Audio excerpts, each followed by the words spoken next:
الحمد لله نحمده ونصلي ونسلم على رسوله الكريم أما بعد فيقول الله سبحانه وتعالى في القرآن الكريم أعوذ بالله من الشيطان الرجيم بسم الله الرحمن الرحيم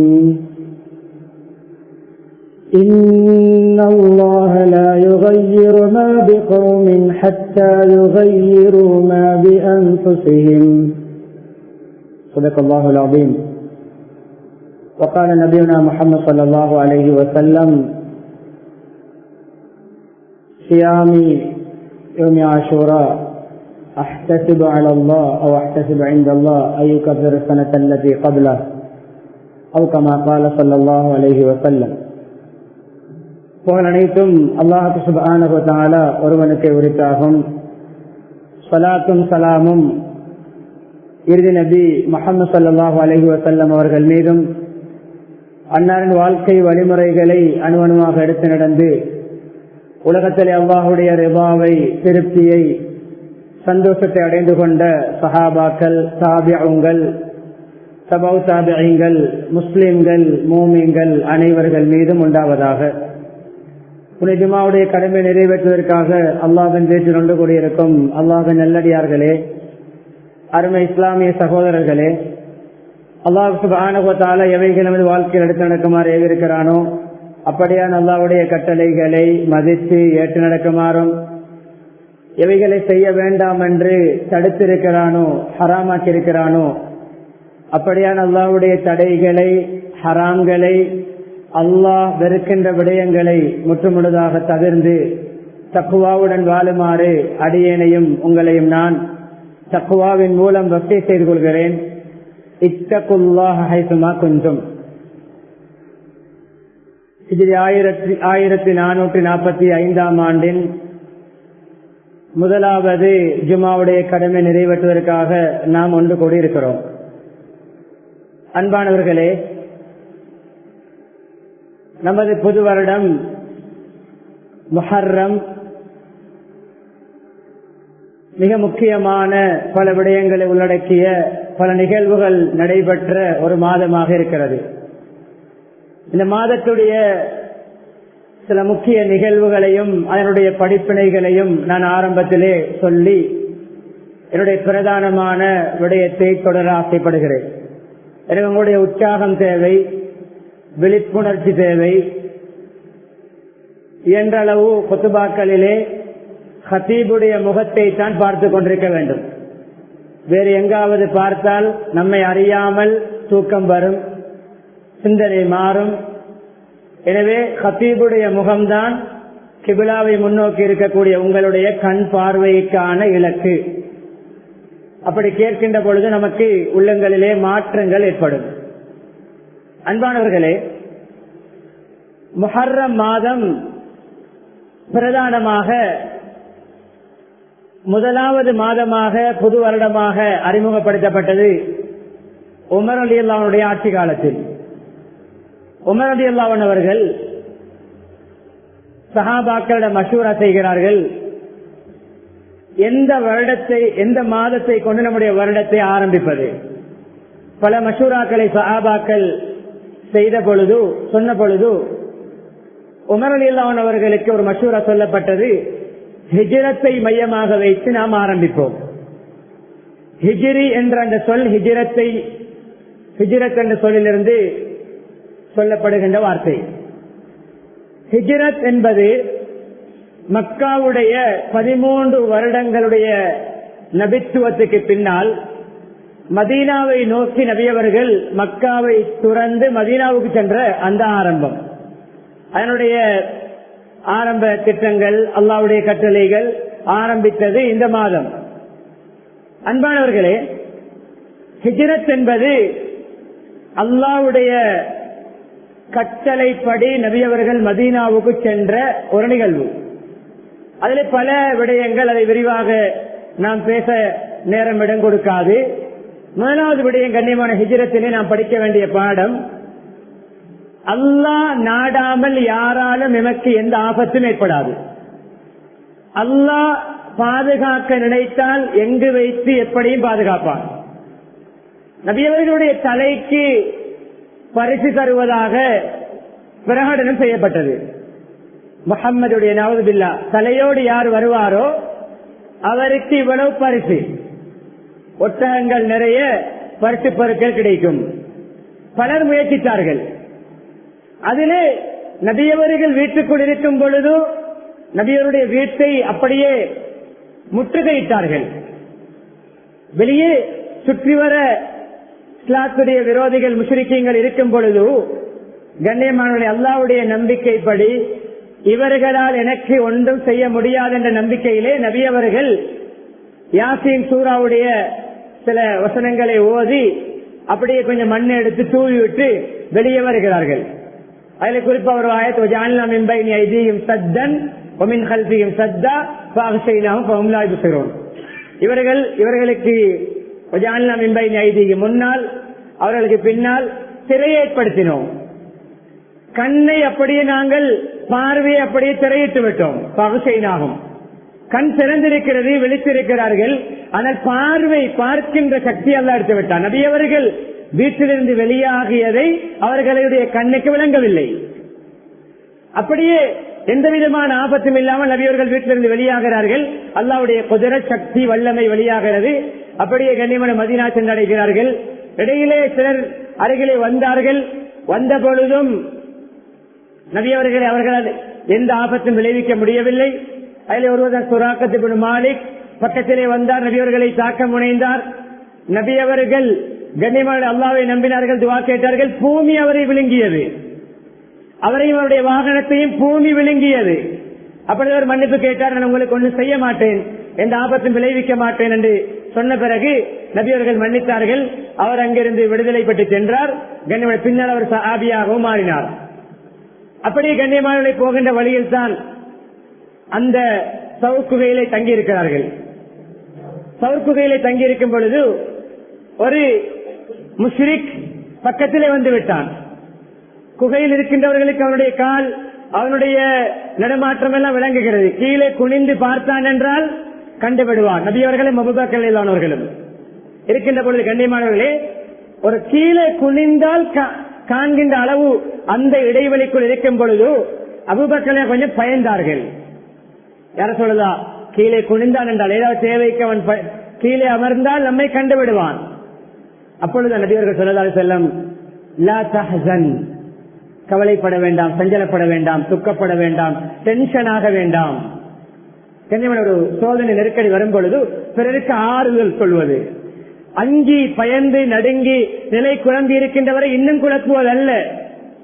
ஒரு நோயை சொல்லுகிறாரா அவருக்கு நாம் ஆறுதல் சொல்வது, ஒரு கஷ்டத்தை சொல்லுகிறாரா அவரை தைரியப்படுத்துவது, அவரை மோட்டிவேட் பண்ணுவது, அவரை இன்னும் முன்னேற்றுவது, அவரை நாம் ஊக்கப்படுத்துவது. ஒரு டென்ஷனிலே, ஒரு கவலையிலே, ஒரு ஸ்ட்ரெஸ்ஸிலே, ஒரு டிப்ரெஷனிலே, மன உளைச்சலிலே இருக்கின்றவரை நாம் தூக்கி விடுவது ஹிஜ்ரத்துடைய பாடம். லா தஹ்சன், உங்களுடைய இந்த அச்சத்தை பயத்தை உள்ளத்திலிருந்து கலட்டி விடுங்கள். இன்னல்லாஹ மஅனா, நிச்சயமாக அல்லாஹ் எம்மோடு இருக்கிறான். என்னோடு அல்ல, எம்மோடு, எங்களோடு அல்லாஹ் இருக்கிறான். நான் நீங்கள் தனியே அல்ல, அல்லாஹ்வுடைய உதவி இருக்கிறது, அல்லாஹ்வுடைய பாதுகாப்பு இருக்கிறது. இன்னல்லாஹ மஅனா, அல்லாஹ் பாதுகாத்தான். மதீனாவுக்கு பாதுகாப்பாக மிகவும் கௌரவமாக அங்கே கவிதைகள் படித்து வரவேற்கப்பட்டார்கள். இது ஹிஜ்ரத்துடைய நிகழ்வு, நம்முடைய புது வருடம். ஒரு கேள்வியை நான் கேட்கிறேன். நம்முடைய பாடசாலைகள் நேசரி போகின்ற பிள்ளையை கூட எழுப்பி ஜனவரியில் டிசம்பர் சொல்லுங்கள் என்றால் ஒரே மூச்சிலே சொல்லும். துருத்துவில் ஆரம்பித்து உந்துவப்போரைக்கு சொல்லும் என்றால் சொல்லும். எழுப்பி நேசரி பிள்ளை விடுவோம். இந்த சபையில் இருக்கின்ற மூத்தவர்கள் 50 தாண்டியவர்கள், 40 தாண்டியவர்கள், 30 தாண்டியவர்கள் முஹர்ரம் ஆரம்பித்து துல் ஹஜ் வரைக்கும் சொல்லுங்கள் என்றால் சொல்ல முடியுமா? எதை தலைக்கு மேலே தூக்கி வைத்திருக்கிறோம், எதை உள்ளத்திலே பதிய வைத்திருக்கிறோம்? நம்முடைய கலாச்சாரமா, பிரமத கலாச்சாரமா? தவறல்ல. அந்த கலண்டர் படி நம்முடைய நாட்டுடைய எல்லா நிகழ்வுகளும் பதியப்பட்டிருக்கிறது. அந்த நடைபெறுகின்ற வழங்க வேண்டும் அடிப்படை.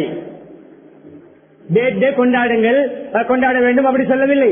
பேர்த்டே ஆங்கிலத்திலே தெரியும், எழுப்பி கேட்டால் அரபியிலே உங்களுடைய பேர்த்டே தெரியுமா? தாய் தந்தை வஃபாத்தாகிய டேட் ஆங்கிலத்திலே தெரியும், அரபியிலே தெரியுமா? பிள்ளை பிறந்த டேட் முக்கியமான, நீங்க திருமணம் முடித்த டேட் ஆங்கிலத்தில் தெரியும், அரபியில தெரியுமா? இஸ்லாமிய புது வருடத்தில் உங்களுடைய திருமண திகதி என்ன? எங்கிருக்கிறோம்?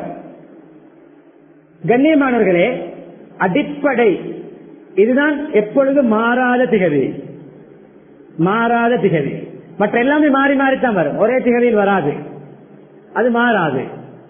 அங்கே 31 ஒரு நாள் கிடையாது, 28 கிடையாது, குறையற்றது 29 30, 29 30, 31 கிடையாது, 28 கிடையாது, எந்த விதமான குறைகளும் கிடையாது. விளங்குவோம் நம்முடைய அடிப்படை நிகழ்வுகளை நாம் நமக்கு அறிமுகமான இந்த கலந்தபடி செய்வதான அடிப்படையில் நம்முடைய ஹிஜ்ரி கணக்கிலே நம்முடைய அனைத்து நிகழ்வுகள், முக்கியமான தினங்கள், நம்முடைய வயது எல்லைகள், ஆங்கில கணக்கு ஒரு வயது இருக்கும், அரபியிலே நம்முடைய வயது சற்று அதிகமாக இருக்கும். 10-12 நாட்கள் ஒரு இடத்துக்கு கண்ணியமானே கூடிக்கொண்டு செல்கின்ற பொழுது கிட்டத்தட்ட 30 வயதை 35 வயதுடையவருடைய வயது 36, கண்ணியமான 72 வயதுடையவருடைய வயது 74, ஆங்கிலத்தில் 72 வயதுடையவர்களுடைய வயது 74. 10-12 நாட்கள் ஆங்கிலத்திலே கூடி செல்லும், அரபியிலே குறைய. ஆங்கிலத்துடைய கணக்குப்படி ஒரு 300 கண்ணியமான, அதாவது 30 மாதங்கள் வரும்பொழுது ஒரு வயது அவருக்கு கூடுதலாக வர சந்தர்ப்பம் இருக்கிறது. அரபு கணக்கிலே 36, 60, 72, 70 வயது தாண்டி விட்டால் அவருடைய வயது ஒரு வருடம் 2 வருடம் கூடுதலாக இருக்கிறது. நம்முடைய வயதிலே வித்தியாசம் ஏற்படுகிறது. எனவே இந்த நம்முடைய இஸ்லாமிய இந்த கலண்டருடைய அந்த நடைமுறைகளையும் நாம் விளங்கிக் கொள்ள வேண்டும். அதே போன்று கண்ணியமான மிக முக்கியமான நிகழ்வுதான் உலகத்தை ஆட்டி படைத்துக் கொண்டிருந்த, உலகத்தையே என்ன பெரிய பெருமையோடும் அகங்காரத்தோடும் பெரிய பேச்சு பேசிக் கொண்டிருந்த ஒரு அநியாயக்காரனை அல்லாஹ் அழித்த தினம் இந்த மாதத்தில் தான் வருகிறது. நான் தான் பெரிய இரட்சகன், என்னை விட்டால் ஆள் இல்லை, ஒரே ஒரு நாடுதான், அந்த நாட்டிலே ஆட்சி செய்து கொண்டு உலக ஆட்சியின் கையில் இருப்பது போன்ற திமிரில் ஆடினான். அவனுடைய சகாக்களுக்கு மாத்திரம் சாதகமான ஆட்சி, ஏனைய சமூகத்துக்கு அநியாயம் அட்டூழியம் அழிந்து நாசமாகிய அந்த நாள் தான் 10வது நாள். அந்த நாள் தான் ஆஷூராவுடைய தினம். ஆஷூரா என்பது ஆஷாரா என்று சொல்லுங்க, 10ஆம் இலக்கத்தை உடையதான் ஆஷூரா தினம். சாசுஆ 9வது தினம். நம் வியாழக்கிழமை நேற்று நமக்கு முஹர்ரம் 1, நமக்கு வார வெள்ளிக்கிழமை நம்முடைய 9வது தினம். சனிக்கிழமை, வருகின்ற சனிக்கிழமை, நாளை அல்ல வரும் சனிக்கிழமை நம்முடைய 10வது தினம். அடிப்படையிலே 10வது தினம் இந்த ஆஷூராவுடைய நோன்பை நாம் நோக்க வேண்டும். அந்த ஆஷூராவுடைய தின நோன்புடைய வரலாறு சுருக்கமாக முன்வைக்கிறேன். நபியர்கள் மதீனாவுக்கு வந்தபடி பார்த்தார்கள், யூதர்கள் முஹர்ரம் 10ஆம் நாள் நோன்பு நோட்டிருக்கிறார்கள். என்ன நோன்பு இது? இது யௌமுன் சாலிஹ், எங்களுடைய ஒரு திருநாள், எங்களுக்கு ஒரு நன்னாள். என்ன விசேஷம்? அன்ஜல்லாஹு ஃபீஹி மூஸா வ கௌமா வ அக்ரக ஃபிரௌன வ ஜுனூதா. மூஸா அலைஹிஸ்ஸலாத்தையும் அவர்களுடைய கூட்டத்தார்களையும் அல்லாஹ் காப்பாற்றி பாதுகாத்து ஃபிரௌனையுடைய படைபட்டாளத்தையும் அழித்த நாள். மூஸா அலைஹிஸ்ஸலாம் அல்லாஹ்வுக்கு நன்றி செலுத்தும் முகமாக இந்த நாளில் நோன்பு நோட்டார்கள். அதே ஞாபகார்த்தத்திலே நாம் நோன்பு நோக்கிறோம். நபி ஸல்லல்லாஹு அலைஹி வஸல்லம் சொன்னார்கள், என் யூதர்கள் அவர்கள் கலப்படவாதிகள், அவர்கள் தூய மார்க்கத்தை பின்பற்றக்கூடியவர்கள் அல்ல, அவர்கள் எப்பொழுதுமே மார்க்கத்தை தன்னிச்சைப்படி மாற்றி அமைக்கக்கூடியவர்கள். தங்களுடைய தௌராத் வேதத்தை கூட தன்னுடைய சுயநலத்துக்காக சில விடயங்களை மாற்றி அமைத்திருக்கிறார்கள். எனவே கலப்படம் கலந்த உங்களுடைய அந்த மார்க்க பற்றை விட மூஸா அலைஹிஸ்ஸலாத்தை கௌரவிப்பதற்கு நாங்கள் தான் அருகதை உடையவர்கள். அவுலா பி மூஸா மின்கும், உங்களை விட மூஸா அலைஹிஸ்ஸலாத்தை மதிப்பதற்கு கௌரவப்படுத்துவதற்கு நாம் அருகதை உடையவர்கள். நபியவர்களும் நோன்பு நோட்டார்கள், மக்களை நோன்பு நோக்குமாறு ஏவினார்கள். இதுதான் ஆஷூராவுடைய வரலாறு. ஆனால் சொன்னார்கள், இபாதத்தில் கூட நபியவர்கள் யூதர்களுக்கு ஒப்பாகாத அமைப்பிலே மாற்றம் செய்தார்கள். இபாதத்தில் வணக்க வழிபாடுகளில் கூட நல்ல விடயம், அல்லாஹ் விரும்புகின்ற விடயம், அதில் கூட யூதர்களுக்கு ஒப்பாக கூடாது. சொன்னார்கள், அடுத்த வருடம் ஹயாத்தோடு இருந்தால் 9ஐயும் சேர்த்து பிடிப்பேன். முஹர்ரம் 9, 10 பிடிப்பேன். 10 அடிப்படை நாள், 9 சேர்த்துக் கொள்வேன். வேறு அதிலே சூமு யௌமன் கபலஹு யௌமன் பாதஹு, முன்னால் ஒரு நாள் சேர்த்து பிடியுங்கள். 9, 10 அல்லது 10, 11. 9 வெள்ளியும் சனியும் பிடிக்க கிடைக்காது. வெள்ளி நாம் நம்முடைய இஷ்டப்படி நாம் விரும்பி ஒரு நோன்பை வெள்ளிக்கிழமையிலே பிடிப்பது உகந்தது அல்ல. வெள்ளிக்கிழமையை நாம் விசேஷமாக நோன்பு நோற்று அதை அப்படி சிறப்பிப்பதற்கு நமக்கு அனுமதி இல்லை, நம்முடைய விருப்பப்படி. ஆனால் குறிப்பிட்ட தினங்கள், விசேஷமான தினங்கள், நோன்பு நோக்க வேண்டிய தினங்கள், அதற்கு உடன்படும் பொழுது நோக்கலாம். எனவே சாசுவாவுடைய 9வது முஹர்ரம் நாள் வெள்ளிக்கிழமை உடன்படுகிறது, எனவே நாம் நோக்கலாம். சனிக்கிழமையும் அப்படித்தான், நமக்கு 10ஆம் நாள் உடன்படுகிறது, நோன்பு நோக்கலாம். வெள்ளிக்கிழமை பிடிக்க கிடைக்காதவர்கள் அல்லது சுய விருப்பப்படி வெள்ளிக்கிழமையை விட்டவர்கள் சனியும் ஞாயிறும் 10, 11. சில இமாம்களுடைய ஆய்வு முடிவு 9, 10, 11 மூன்றையும் பிடிப்பது உகந்தது. என் நபியர்கள் 9ஐயும் விரும்பி இருக்கிறார்கள், 10ஐயும் பிடித்திருக்கிறார்கள், 11ஐயும் பிடிக்க சொல்லி இருக்கிறார்கள். சூமு யௌமன் கபலஹு வயௌமன் பாதஹு என்று வாவ் வரும்பொழுது அதையும் சேர்த்து பிடிப்பது உகந்தது. 3 தினங்களும் பிடிக்கலாம். என்றாலும் அடிப்படை சனிக்கிழமை 10ஆம் நாள். என்ன சிறப்பு கேட்கப்பட்ட? யார் சொல்லலாம்? ஆஷூராவுடைய நோன்பை பிடிக்க சொல்லியிருக்கிறீர்கள், என்ன சிறப்பு, என்ன பாக்கியம், என்ன கூலி சொன்னார்கள். அல்லாஹ்விடத்தில் நான் ஆதரவு வைக்கிறேன். முந்திய வருடத்துடைய பாவத்தை அல்லாஹ் மன்னிப்பான். இப்பொழுது முடிந்த வருடம் துல்ஹிஜ்ஜாவுடைய வருடத்தை முடித்து நாம் முஹர்ரத்தை, புதிய வருடத்தை ஆரம்பித்திருக்கிறோம். 1444ஆம் வருடத்துடைய பாவங்களை மன்னிப்பான் என்று அல்லாஹ்விடம் நான் நன்மை எதிர்பார்க்கிறேன், ஆதரவு வைக்கிறேன். எனவே வருடத்துடைய பாவத்தை மன்னிப்பதற்கு காரணமாக கூடிய அந்த நோன்பை தவறாமல் இன்ஷா அல்லாஹ் நாம் பிடித்து அந்த சிறப்பை அடைந்து கொள்வோம். அடுத்த கண்ணியமானவர்களே, புது வருடம் வந்திருக்கிறது. 1445ஆம் ஆண்டு. நாம் நம்முடைய வாழ்க்கையை சற்று சீர்தூக்கி பார்க்க வேண்டிய ஒரு தருணத்தில் இருக்கிறோம். கடந்த காலம் எப்படி கழிந்தது, இந்த வருடத்தை எப்படி நான் கழிப்பேன், அதற்கு ஒரு திட்டம், சில லட்சியங்கள், சில இலக்குகள், சில குறிக்கோள்களை நம்முடைய மனதிலே கொள்ள வேண்டும். தைரியமாக, உறுதியாக மனதிலே திட சங்கல்பம் கொண்டு சில விடயங்களை நாம் முனைப்புடன் அந்த விடயத்தில் இறங்குகின்ற பொழுது அல்லாஹ் அதை சாதிக்கும் பாக்கியத்தை தருவார். எப்படி? குர்ஆனிலே வல்லதீன ஜாஹது ஃபீனா லனஹ்தியன்னஹும் சுபுலனா, எங்களுடைய வழிகளில், எங்களுடைய நாம் காட்டிய பாதைகளிலே யார் தியாக உணர்வோடு முயற்சி செய்வார்களோ, பாடுபடுவார்களோ, எச்சரிப்பார்களோ, தன்னால் இயன்ற கஷ்டங்களை, சிரமங்களை மேற்கொண்டு அந்த விடயத்தில் இறங்குவார்களோ, நாம் அவர்களுக்கு பல வழிகளை திறந்து கொடுப்போம். யார் யார் எந்தெந்த துறைகளிலே முயற்சி செய்கிறார்களோ அந்த துறையிலே அவர்களை நாம் கரை காண வைப்போம், அவருடைய இலட்சியங்களை அடைய வைப்போம். பாரிய ஆழமான கருத்தை கொண்ட வசனம்.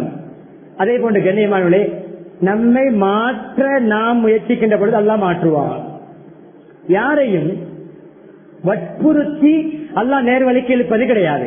அப்படி என்ற உலகத்திலே யாரும் காபீராக முஸ்லிக்காக இருக்க முடியாது. வற்புறுத்தி எல்லோரையும் அல்லாஹ் சுஜூது செய்ய வைப்பதாக இருந்தால் அபூ ஜஹலும் முஸ்லிமாகத்தான் இருந்திருப்பான், ஃபிரௌனும் மூமினாகத்தான் இருந்திருப்பான். அபூ ஜஹல் யார்? காபத்துல்லாவுடைய நிர்வாகியாக இருந்தான். அல்லாஹ்வுக்காக ஒரு தவாப் செய்ய கிடைக்கவில்லை.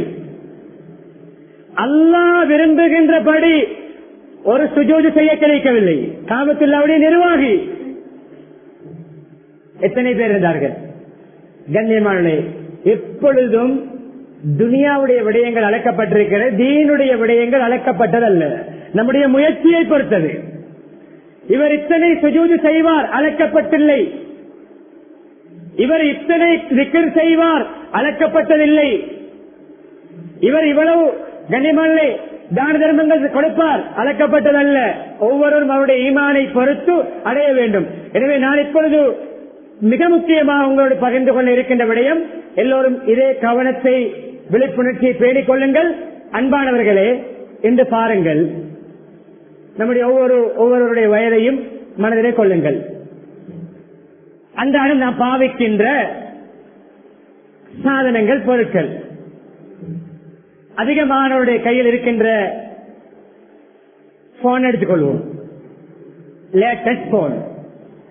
எந்த பிராண்ட் பாவிக்கிறோமோ அதுல எது லேட்டஸ்டோ அதை பாவிக்கிறோம். ஒரு 10-15% சாதாரணமான போன்களை பாவிக்கலாம். அதிகமாக ஒரு 75% போனிலே லேட்டஸ்ட். ஒரு புதிய மாடல் வந்துவிட்டால் இதை ஒரு விலைக்கு விட்டுவிட்டு பேலன்ஸ் போட்டு புதிய போன். வாகனம் வருகிறது, புதிய ஒரு மாடல் வந்துவிட்டால் அந்த வாகனத்துக்கு போகிறோம், அதுக்கு பினான்ஸ் போடுகிறோம். ஆடைகளும் யாருமே 10 வருடங்களுக்கு முன்னால் வந்த மாடலை அணிவது கிடையாது. ஆடையிலும் லேட்டஸ்ட். வீடு கட்டும் பொழுதும் அந்த நவீன காலத்துக்கு ஏற்ற டிசைன், அதற்கேற்றவாறு அந்த அலங்காரங்கள், அதே போன்று காலத்துக்கு ஏற்றவாறு அந்த படிப்புகளும் கோர்ஸ்களும் முன்னேற்றம் எல்லாமே லேட்டஸ்ட். நவீன காலத்துக்கு ஏற்றவாறு நம்மை பழக்கிக் கொள்கிறோம்.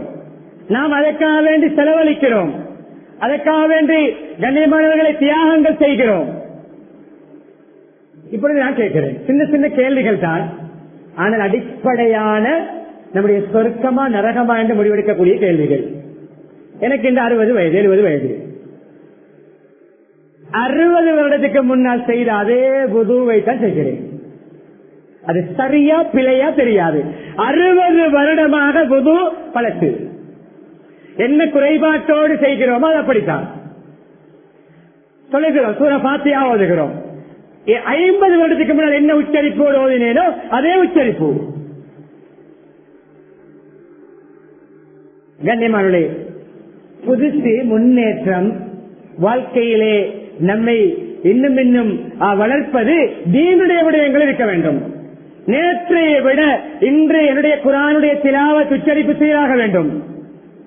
30 வருடங்களுக்கு முன்னால் தொழுது அதே தொழுகை தொழுது அசைந்து கைகளை கால்களை அசைத்து அதே போன்று அங்குமிங்கு பார்த்து ஒரு சிந்தனை இல்லாமல் 30 வருடங்களாக தொழுகிறேன், 20 வருடங்களாக தொழுகிறேன். அதே தொழுகை பழசுபடுகிறது, வுது பழசுபடுகிறது, குர்ஆன் திலாவத் பழசுபடுகிறது. ஆனால் துனியாவுடைய சாதனங்கள் எல்லாம் லேட்டஸ்ட். எங்கு போகிறோம்? நாளாந்த முன்னேற வேண்டும், புதுசுபட வேண்டும். தீனிலே முன்னேற்றம், தீனிலே தான் வளர வேண்டும். கண்ணியமானே, நேற்று 100 ரூபாய் சதக்காவா, இன்று 120 ரூபாய். நேற்று கண்ணியமானே 500 ரூபாயா, இன்று 600 ரூபாய். நேற்று தஹஜ்ஜுத் தொழுகை 4 ரக்காத்தா, இன்று 6 ரக்காத். நேற்று 5 நேர தொழுகைகளிலே 2 நேர தொழுகைகளை மாஞ்சமா தொழுதேன். இன்று நான் 4 நேரத்தை மாஞ்சமாத்தோர் தொழ முயற்சிப்பேன். நாளை 5 நேரங்களை மாஞ்சமாத்தோர் தொழுவேன். முன்னேற்றம். ஒவ்வொரு நாளும் தனியேதான். ஒவ்வொரு நாளும் அசல் 6 மணிக்குத்தான், லுஹர் 3 மணிக்குத்தான், சுப சூரியன் உதித்துக் கொண்டிருக்கும் பொழுதுதான். என்ன மாற்றம்? எதிலே முன்னேற வேண்டும்? நேற்று சுப சொல்ல வேண்டும், நாளை தஹஜ்ஜுத். இன்று சுப சொல்ல, நாளை தஹஜ்ஜுத். நேற்று 1000 திக்ரா, இந்த 1500 திக்ர். முன்னேற்றம், முன்னேற்றம். நேற்று வரைக்கும் என்னிடத்தில் சில கெட்ட குணங்கள் இருந்தன. கண்ணியமானே, நான் என்ன தீய குணமுள்ளவன், என்னுடைய ஒரு அகலாக்கை செய்திருப்பேன். நான் யாரையும் பார்த்தால் அப்படியே முகத்தை திருப்பிக் கொண்டு போவேன். இதற்கு பின்னால் யாரையும் பார்த்தால் புன்முறுவலோடு போவேன், சிரிப்பேன். சதக்காவுடைய நன்மை மாற்றுவோம், முன்னேறுவோம் தீனிலே. இதுதான் முஹர்ரம் நமக்கு படித்து தருகின்ற பாடம். கடந்த காலத்தை நினைத்து வருந்த வேண்டும், சில மாற்றங்களை செய்ய வேண்டும். கடையிலே ஸ்டாக் பார்க்கிறோம், கம்பெனியில ஸ்டாக் பார்க்கிறோம், அக்கவுண்ட் பார்க்கிறோம். என்ன குறைபாடு? மைனஸ்களை பிளஸ் ஆக மாற்றுகிறோம்.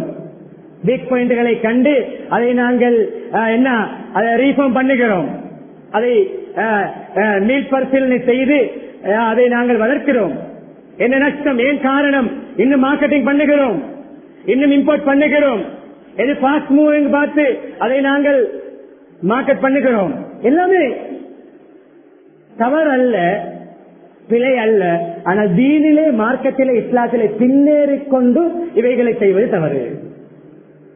20 வருடங்களாக 30 வருடங்களாக கணவன் மனைவி தொடர்பு அப்படியே தான், பெற்றோர் பிள்ளையோட தொடர்பு அப்படியே தான்.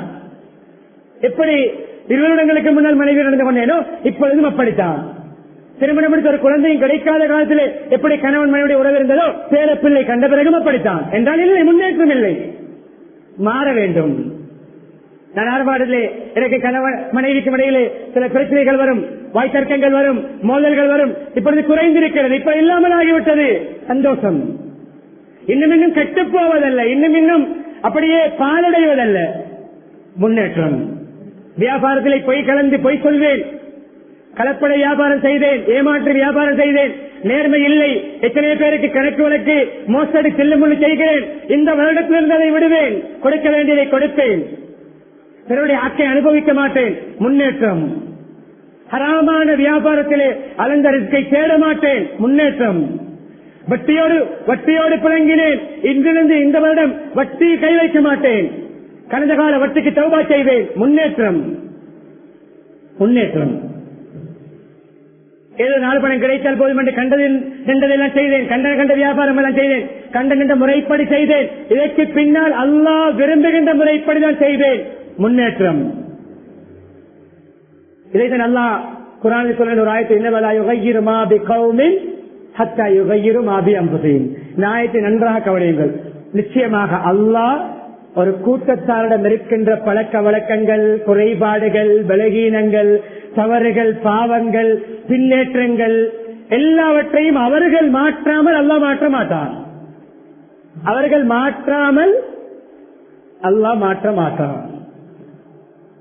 சஹாபாக்கள் எவ்வளவு பெரிய பாவிகளாக இருந்து எப்படி மாறினார்கள்?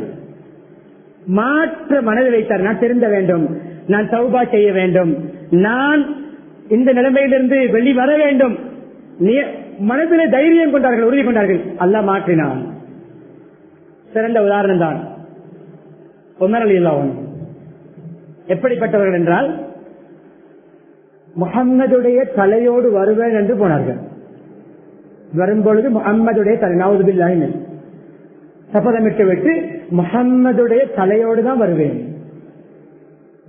அபூ ஜஹலும் சொன்னான், அவன் தாய் மாமா, நீ போன தலையோடு தான் வருவாய். எவ்வளவு ஒரு குரோத உணர்வு, நபி அவரோடு எப்படி வெறுப்புணர்வு, நபி அவர்களை எப்படி முடிச்சு கட்ட வேண்டும் என்ற ஒரு கங்கனை கட்டிக்கொண்டு போகிறார். என்ன நடந்தது?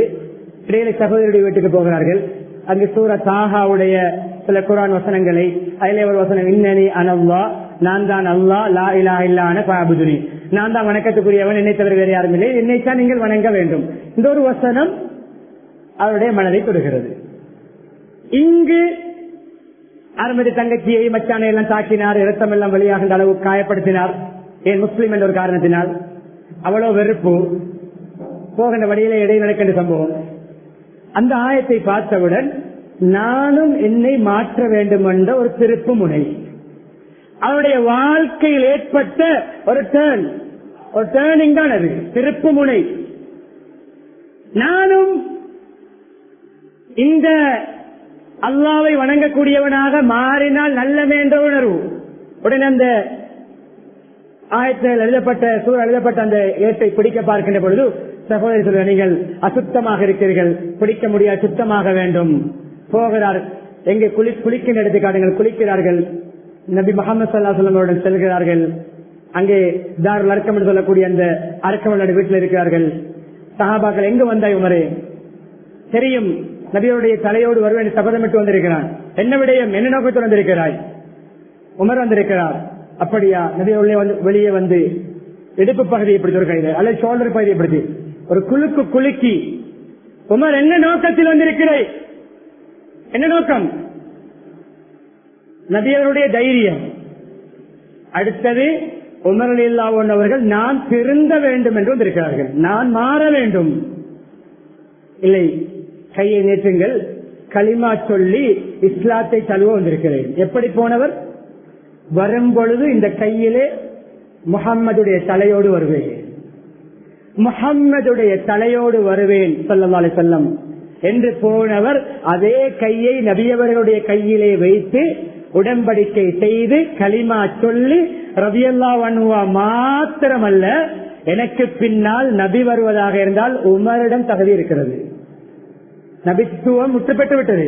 அப்படி வருவதாக இருந்தால் உமர் நபியாக வர தகுதி உள்ளவர். யார் மாற்றினார்? கண்ணியமானே, முதலாவது அவருடைய மனசு தைரியம், மனதில் ஒரு சில சங்கல்பம். எத்தனை சஹாபாக்கள் நான் திருந்த வேண்டும் என்று முயற்சி செய்கின்ற பொழுது அல்லாஹ் வழிகளை திறப்பான். எத்தனையோ கண்ணியமான சம்பவங்களை சொல்லலாம். இது பிரதானமான நிகழ்வு. எனவே நம்மை மாற்ற வேண்டிய ஒரு தருணம் தான் முஹர்ரம். எல்லா உச்சன் தலையிலிருந்து உள்ளங்கால் வரைக்கும் மாற வேண்டும். முடி வளர்ப்பது, முடி வாருவது, முடி வெட்டுவதிலிருந்து செருப்பு போடுகின்ற வரைக்கும் மாற வேண்டும். சாதாரணமான அன்றாட நடைமுறைகள் எந்த முறையில் செய்கிறோம், அதுதான் நாம் சிந்தித்து உணர வேண்டிய விடயம். எச்சில் துப்புவதையே மார்க்கம் முறை சொல்லி தந்திருக்கிறது. எச்சில் துப்புவது எத்தனை ஆயிரம் தடவைகள் உமிழ்ந்திருப்போம். நபி அவர்கள் சொன்ன முறைப்படி எத்தனை தடவைகள் உமிழ்ந்தோம். அதிலே செயல் என்றால் வேற எதிர்த்தான் நாம் சக்தி அடைய முடியும். உமிழும்போது எங்க துப்புறோம்? முன்பக்கம். அநேகமாக அப்படியே நாம் திரும்பி இருக்கின்ற பக்கம் துப்பி விடுவோம். கிளை துப்பும் பொழுது முதலாவது இடது பக்கம், அதற்கு பின்னால் நம்முடைய 2 கால்களுக்கு இடையில், அதற்கு பின்னால் பொருத்தம் இல்லாவிட்டால் தான் 3வது ஆப்ஷன். எச்சில் துப்புவதையே கனிமணி முறை சொல்லித் தந்த, இடம் சொல்லித் தந்த, திசை சொல்லித் தந்த மார்க்கம் இஸ்லாம். யாருக்கு முடி இருக்கிறதோ அந்த முடியை கௌரவமாக வளர்க்கட்டும், கௌரவமாக வைக்கட்டும். முடி வெட்டுவதிலேயே தொப்பி போட்டு அழகான முறையில மசூதியில் அமர்ந்திருக்கிறோம். கலத்தினால் விளங்கும் எந்த மதத்தை பின்பற்றுகிறோம் என்று, யாரை பின்பற்றுகிறோம் என்று. ஒவ்வொருவரும் நீங்கள் போய் உங்களுடைய கண்ணாடிக்கு முன்னால் தொப்பியை கலட்டி பாருங்கள். முடி வெட்டுவதிலேயே நாம் செயல் மாற்றுவோம். முடியை வளர்க்கலாம், பெண்களுக்கு ஒப்பாகாமல் இந்த காதை சோனை வரைக்கும் அதிகமான பேர் வளர்த்திருக்கிறார்கள். ஒரே லெவலிலே ஒரு பகுதியை சிறைத்து ஒரு பகுதியை வலித்து இன்னும் ஒரு பகுதியை எந்த மாடலிலே எந்த டிசைனிலே வெட்டினாலும் நபி அவர்கள் தடுத்த முறை முடிவெட்டுவதிலேயே நாம் செயல் என்றால் கண்ணியமான எப்படி நபி அவர்களை பின்பற்றுகிறேன் என்று சொல்ல முடியும். அந்த அளவு மாற வேண்டும், மாற வேண்டும். செருப்பு போடுகிறோம், இதெல்லாம் சிறிய நேசரை பாடம் போன்று நினைக்கிறோம். ஆனால் இவ்வளவு காலம் செருப்பு போடுகிறோம், கலட்டுகிறோம், பாதனைகளை போடுகிறோம். இஸ்லாமிய முறைப்படி எத்தனை தடவை போட்டோம், எத்தனை தடவை கலட்டினோம், எங்கிருக்கிறோம்? இதெல்லாம் இது இங்கிருந்து மாற வேண்டும் கண்ணியமானவர்களே. செருப்பு போடும் பொழுது வலது கால், கலட்டும் பொழுது முதலாவது இடது கால். எப்படி போடுகிறோம், எப்படி கலட்டுகிறோம்? எத்தனை ஆயிரம் தடவைகள் மஸ்ஜிதுக்குள் வந்திருக்கிறோம். வலது காலை முன்வைத்து வந்திருக்கிறோமா, இடது காலை வெளியே வைத்து போயிருக்கிறோமா? மனசுல கூட எத்தனை தடவைகள் வெளிவாசல் சேவைகளுக்கு போகிறோம், எத்தனை பேர் துவா ஓதி கொண்டு போகிறோம். ஒரு அதிசிலே அந்த துவா தான் அங்கிருக்கின்ற கெட்ட ஜின்கள் ஷைத்தான்களை விட்டு பாதுகாப்பு என்று வந்திருக்கிறது. ஓதி விட்டு போகிறோமா? துவா பாடமாக ஓதுகிறோமா? எங்கே மாற வேண்டும், மாற்றம் ஆரம்பிக்க வேண்டும். சிறிய சிறிய அற்பமாக கருதுகின்ற விடயத்திலிருந்து வெளிவாசல் சேவை முடிக்கிறோம். சாதாரணமாக முறையாக சுத்தம் செய்யாமல் வந்தால் கண்ணியமான சாதாரண தண்டனை அல்ல, கபரிலே வேதனை கிடைக்கின்ற தண்டனை. எப்படி வெளிவாசல் சேவைகளை எப்படி நாங்கள் நம்முடைய அந்த வெளிவாசல் சேவையை கிளீன் பண்ண வேண்டும் சொல்லப்பட்டிருக்கிறது. மாற வேண்டும், மாற வேண்டும். வீட்டுடைய சூழல் மிக முக்கியமான ஒரு பகுதி.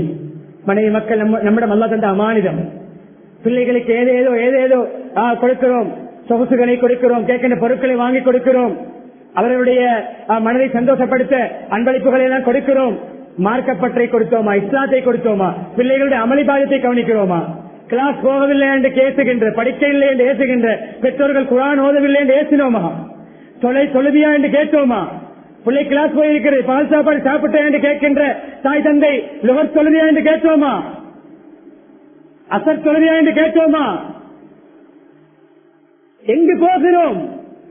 படிப்பை துச்சமாக பேசவில்லை. படிக்க வேண்டும், முன்னேற வேண்டும், வளர வேண்டும். மார்க்கப்பற்றோடு கண்ணியமானே, கபரிலே கேட்கப்படுகின்ற கேள்வியை படிக்காமல் வேறு எந்த அறிவை படித்தும் எந்த பயனும் கிடையாது. கபரிலே கேட்கப்படுகின்ற கேள்விதான் முழு அறிவுடைய சாராம்சம். அல்லாவை விளங்காத அறிவு, நபியவர்களை புரியாத அறிவு, கிபிலா காபா தொழுகையில் பேணுதல் இல்லாத அறிவு, குர்ஆனுடைய தொடர்பில்லாத அறிவு, இஸ்லாமிய சகோதரத்துவத்தை பேணாத அறிவு. கண்ணியமானே, அதே போன்று இஸ்லாமிய முறைப்படி வாழாமல் படிக்கின்ற அறிவு வெறும் அறிவுக்கு அல்லாஹ்வுடைய மதிப்பு கிடையாது. மார்க்கப்பட்டோடு ஒவ்வொரு நாளும் படிக்க ஆரம்பிக்க முன்னால் குர்ஆனை முதலாவது தொழுகை, zikr இதனோடு ஆரம்பித்து படித்தோம் என்றால் குர்ஆனை முதன்மைப்படுத்த முழு அறிவுகளுக்கும் ஆணிவேர் குர்ஆன். கண்ணியமானே, அந்த அறிவிலும் வளர்ச்சி ஏற்படும், முன்னேற்றம் ஏற்படும். பிள்ளைகளுடைய படிப்பிலே, வளர்ச்சியிலே, முன்னேற்றங்களிலே கவனம் செலுத்த வேண்டிய தவறல்ல. மார்க்கப்பற்றோடு கொஞ்சம் மாற்றுவோம். அன்றாட பிள்ளைகளை கனிமன் ஒரு காலத்திலே தாய் தந்தையுடைய கையை பிடித்துக் கொண்டு மஸ்ஜிதுக்கு இமாம் ஜமாத்துக்கு வந்த ஞாபகம் இப்பொழுது 50, 60, 40, 30 வயது இருக்கிறவர்களுக்கு ஞாபகம் இருக்கும். நாம் மஸ்ஜிதுக்கு வரும் பொழுது நம்முடைய பிள்ளை நம்முடைய விரலில் தொங்கிக் கொண்டு வருகிறதா? அந்த காலம் விடுபட்டு விட்டதா? எதிர்கால சந்ததி மஸ்ஜிதுக்கு வருமா? நம்முடைய பிள்ளையுடைய பிள்ளை, பேர பிள்ளை, நம்முடைய பிள்ளை தன்னுடைய பிள்ளை கூட்டிக் கொண்டு மஸ்ஜிதுக்கு வருமா? சாதாரணமாக விடுகிறோம். வரும்பொழுது வீட்டில் இருக்கின்ற மகனை மஸ்ஜிதுக்கு வா என்று கூட்டிட்டு வருவதற்கு தைரியம் இல்லாத தந்தையாக இருந்தால் இரத்த கண்ணீர் ஒழிக்க வேண்டும். வரும் வழிகளை கூட்டாளிமாரோட பிரிவுகளுக்குள்ளும் அங்குமிங்கும் பேசி சிரித்துக் கொண்டிருக்கின்ற மகனை எச்சரித்து மஸ்ஜிதுக்கு கூட்டிக் கொண்டு வர முடியாத அளவு தைரியம் இல்லாத தந்தையாக இருந்தால் இவ்வளவு காலம் வியர்வை சிந்தி இரத்தம் அடித்து பசித்திருந்து தாகித்திருந்து சம்பாதித்து செலவழித்தது நஷ்டம், கைசேதம். எங்கு போகிறது வாழ்க்கை? சின்ன பிள்ளைகள் அது விளையாட்டு புத்தி தான்.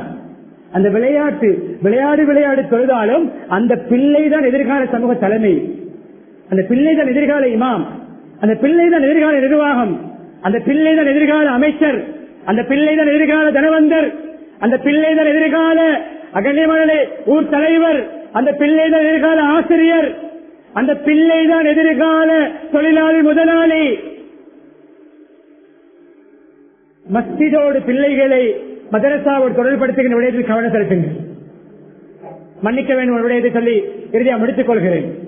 இன்று குடும்பமாக இருக்கலாம், மனைவியாக இருக்கலாம், பிள்ளைகளாக இருக்கலாம், அவர்களுடைய உடலையும் அவர்களுடைய வெளிரங்கங்களையும் அவர்களுடைய தாகத்தையும் பசியையும் போக்குவதற்கு கொடுக்கின்ற முக்கியத்துவம் அவர்களுடைய ஈமானிய தாகத்துக்கு, ஆன்மீகத்துக்கு கொடுப்பது கிடையாது. முன்னே இமாம்கள் கண்ணியமானே தாய் தந்தையுடைய கண்காணிப்பில் வளர்ந்துதான் இன்று நமக்கு இஸ்லாத்தை, குர்ஆனை, ஹதீஸை நம் வரைக்கும் சேர்த்திருக்கிறார்கள். தாய் தந்தையுடைய கண்டிப்பு, மார்க்கப்பற்று. அஹ்மத் பின் ஹம்பல் ரஹிமஹுல்லாஹ் பெரிய இமாம், உலகத்திலே வரலாற்றிலே மிக அதிகமானவர்கள் கலந்து கொண்ட ஜனாசாக்கள் ஒரு ஜனாசா அவர்களுடைய ஜனாசா. ஷாஃபி ரஹிமஹுல்லாஹுடைய மாணவர், மிகப்பெரிய அறிவாளர், லட்சக்கணக்கான ஹதீஸ்களை மனனமிட்டவர்கள். அவர்கள் சொல்கிறார்கள், நான் இந்த அந்தஸ்தை அடைவதற்கு என்னுடைய தாயுடைய பராமரிப்பு காரணம். தாய் தஹஜ்ஜுதுக்கு எழும்புவார், குளிர் நேரமாக இருக்கும், தண்ணீரை கொதிக்க வைப்பார், கொதிக்க வைத்து இளஞ்சூட்டிலே என்னை எழுப்புவார், புது செய்ய வைப்பார். நானும் தாயும் சேர்ந்து தஹஜ்ஜுத் தொழுவோம். எந்த வயது? தொழுகை கூட பரந்தாக்கப்பட்டு நன்மை தீமை எழுதப்படாத வயது, சிறுபிராயம். தஹஜ்ஜுத் தொழுவோம். தாய் துவா கேட்பார், நான் துவா கேட்பேன், ஃபஜ்ருடைய அதான் சொல்லும். தந்தை இல்லை. அப்படியே தாய் என்னை கையை பிடித்துக் கொண்டு வந்து அப்படியே மஸ்ஜிதை கூட்டிக் கொண்டு போய், அவர்கள் பெண்களுடைய பகுதியில் இருப்பார்கள், என்னை ஆண்களுடைய பகுதியில் விடுவார்கள். அப்படியே தொழுது முடித்து காத்துக் கொண்டிருப்பார்கள். நான் தொழுது வருவேன், அப்படியே கையிலால் குடித்து அப்படியே பிடித்துக் கொண்டு வீட்டிலே கொண்டு போய் விட்டு, அதுக்கப்புறம் காலை அவராதிகள் திக்கர்கள் காலை உணவெல்லாம் தந்து அதுக்கு பின்னர் மதரசாவை கூட்டிக் கொண்டு போவார்கள், கல்வி கூடத்தை கூட்டிக் கொண்டு போவார்கள். தாய். நாம் பெண்களிடம் மார்க்கத்தை, தீனை கொடுத்திருக்கிறோமா, மார்க்கப்பட்டை கொடுத்திருக்கிறோமா? சிந்திப்போம். வீட்டில் இல்லாத பொருட்கள் கிடையாது, இல்லாத சாதனங்கள் கிடையாது, இல்லாத தோய்கள் கிடையாது. ஆனால் மார்க்கம், ஆன்மீகம், நரகத்தை விட்டு அவர்களை பாதுகாத்து குடும்பம் சகித சொர்க்கத்தில் இருப்பதற்கு என்ன முயற்சி செய்திருக்கிறோம்? படிப்பு படிக்கத்தான் வேண்டும், கிளாஸ் வேண்டும். ஆனால் இஸ்லாத்தை, குர்ஆனை, அல்லாஹ்வுடைய கலாமை அவமதித்து கொடுக்கின்ற கல்வி கரை சேர்க்காது. அது ஸ்காலர்ஷிப்பாக இருக்கலாம், ஓலவலாக இருக்கலாம், ஏலவலாக இருக்கலாம். எழுதி வைத்துக் கொள்ளுங்கள். உங்களுடைய ஜனாசாவே தொழுவிக்க தெரியாத பிள்ளையாக வளரும், தொழாத பிள்ளையாக வளரும். ஒரு ஜனாசாவை தொழாத உங்களுடைய பிள்ளை, அதே மஸ்ஜித்ல வெளியில பேசிக் கொண்டிருப்பான் நண்பர்களோடு. மஸ்ஜித் இமாம் தான் தொழுவிக்க வேண்டும். நம்ம நாட்டில் நடந்த ஒரு நிகழ்வு ஒரு ஆளி சொல்லி காட்டினார். தந்தையுடைய ஜனாசா வைக்கப்பட்டிருக்க, மகன் மரத்தடியிலே பேசிக் கொண்டிருக்கிறான். இவர் இங்கே ஜனாசாவுடைய விடயங்களை சொல்லும் பொழுது ஜன்னலால் பார்த்திருக்கிறார், மகன் பேசிக் கொண்டிருக்கிறார். அப்படியே விட்டு போயிருக்கிறார், கூப்பிட்டிருக்கார். உன்னுடைய தந்தையுடைய ஜனாசா வைக்கப்பட்டிருக்க, நீ வெளியில பேசிக் கொண்டிருக்கிறாய், வா நீதான் தொழுவிக்க வேண்டும், முழு செய்து விட்டு வா. இலங்கை திருநாட்டில் நடந்த சம்பவம். யார் சம்பவத்தில் சம்பந்தப்பட்டாரோ அவருடைய வாயால் கேட்டது. அவன் சொன்ன பதிலை நம்முடைய பிள்ளைக்கு சொல்லக்கூடாது. அவன் சொன்ன பதில் என்ன தெரியுமா? ஹஜ்ரத், தொழுறதுக்கு முன்னால எனக்கு wudu செய்யவே தெரியாது. இங்கிலீஷ் கரைச்சு குடிச்சான். பெரிய கோடீஸ்வரர், ஐரோப்பா நாடுகளிலே வளர்ந்த மகன். தந்தையுடைய ஜனாசா தொழுவதற்கு wudu செய்ய தெரியாது. கிளாஸ் கோர்ஸ் அனுப்புங்கள், குரானை கீழே போட்டு நல்லா வரும் பிள்ளை. படிக்க வைப்பது தவறல்ல, ஆன்மீகத்தோடு. இதை கட் பண்ணி அங்கு டைம் கொடுத்தால் முசீபத்து தான். குரானை ஒதுக்கி மெட்ரிக்கும் தமிழுக்கும் அதே போல சயின்ஸுக்கும் அக்கௌண்ட்டுக்கும் ஜியோகிராபிக்கும் முக்கியத்துவம் கொடுத்தால் அந்த அறிவு செழிக்காது. குரானோடு தீனோடு மார்க்கத்தோடு படித்தால் சிகரம் தொடுவான். உலகத்துக்கு பயனுள்ள அறிவாளியாக மாறுவான், துறை சார்ந்தவனாக மாறுவான். எத்தனை பேர் மாறிக்கொண்டிருக்கார்கள். சில நாடுகளிலே கண்ணியமானிலே 5, 6 வயது 7 வயது இப்படி ஆரம்பித்து 8, 9 வயதில் இப்படி முடித்துடன் இந்த இருக்கிறது. நம்ம நாட்டில் உருவாக வேண்டும். இப்பளுடைய வயது 10, 15 அல்ல, 3, 4 வயதில் இப்படி ஆரம்பிக்க வேண்டும். பிள்ளை பேச தெரியும். அவர் இன்ஜினியர் ஹாபிஸ், டாக்டர் ஹாபிஸ், அவர் லோயர் ஹாபிஸ், அவர் ஜட்ஜ் ஹாபிஸ், அவர் அக்கவுண்டர் ஹாபிஸ், அவர் மந்திரி ஹாபிஸ், ஏன் எத்தனை நாட்டு ஜனாதிபதி ஹாபிஸ். முடியும். குரானோடு இன்னும் செழிக்கும், இன்னும் பிரகாசம். அது வேண்டாம் என்று சொல்லவில்லை, இதனோடு இணைத்து செய்யுங்கள். முஹர்ரமுடைய ஒரு சிந்தனையாக இதை எடுத்துக் கொள்ளுங்கள். எல்லாம் வல்ல அல்லாஹ் சுப்ஹானஹு வ தஆலா இந்த புத்தாண்டின் மூலமாக நம்முடைய சகல துறைகளை மாற்றி அமைத்து அல்லாஹ்வுடைய தொடர்பை சீராக்குகின்ற ஒரு புது வருடமாக இதை மாற்றி தருவானாக. எங்களுடைய பாவங்களை மன்னித்தருள்வாயாக, எங்களுடைய பெற்றோருடைய பாவங்களை மன்னித்தருள்வாயாக, மனைவி மக்களுடைய பாவங்களை மன்னித்தருள்வாயாக, சகோதர சகோதரருடைய பாவங்களை மன்னித்தருள்வாயாக, முஸ்லிம்கள் மோமின்கள் அனைவருடைய பாவங்களை மன்னித்தருள்வாயாக, உண்மையான ஈமானை தருவாயாக, இஸ்லாமிய பண்புகளை தருவாயாக, இஸ்லாமிய ஒழுக்கங்களை தருவாயாக, மார்க்க பற்றை தருவாயாக, உன்னுடைய தொடர்புடைய சகல துறைகளில் ஈடுபடுகின்ற பக்குவத்தை வழிகாட்டல்களை தருவாயாக. மலர்ந்திருக்கின்ற இந்த புது வருடத்தை மறுமலர்ச்சி உள்ள வருடமாக மாற்றுவாயாக, செழிப்பான வருடமாக மாற்றுவாயாக, பரக்கத்தான வருடமாக மாற்றுவாயாக. எல்லா கவலைகளும் சஞ்சலங்களும் துக்கங்களும் இல்லாமல் ஆகக்கூடிய வருடங்களாக்குவாயாக. மகிழ்ச்சி பொங்கும் வருடமாக்குவாயாக. விலைவாசிகள் குறைந்த வருடமாக்குவாயாக. செலவினங்கள் குறைந்த வருடமாக்குவாயாக. பொருளாதாரங்களிலே பரக்கத்துள்ள வருடமாக்குவாயாக. ஒற்றுமைக்கு காரணமான வருடமாக்குவாயாக.